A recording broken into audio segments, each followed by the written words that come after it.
আপনি এই অ্যাড্রেসটা একটু বলতে পারবেন? রাস্তার মোড়ের দিকে মিশু!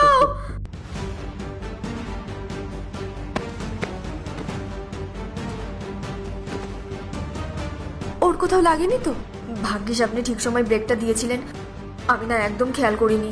আপনি কি কোথাও যাচ্ছেন? আমি ড্রপ করে দেব?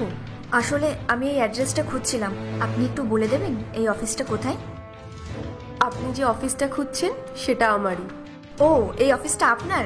হ্যাঁ। আসলে আপনার একজন ফিমেল এমপ্লয়ের দরকার ছিল না, তাই আমি সেই বিষয়ে কথা বলতে এসেছিলাম। ও, এটা তো খুবই ভালো ব্যাপার। তাহলে চলুন, আপনি আমার সাথেই চলুন, আসুন। ঠিক আছে। আচ্ছা, এর আগে কোথায় কাজ করেছেন? না দিদি, এর আগে কোথাও কাজ করিনি, এটাই আমার প্রথম চাকরি হবে। আচ্ছা, কম্পিউটার চালানোর এক্সপিরিয়েন্স আছে তো? হ্যাঁ দিদি, আমি ডিপ্লোমা করেছি, কোনো অসুবিধা হবে না। আচ্ছা, তাহলে এক কাজ করুন, আপনি কালকে থেকে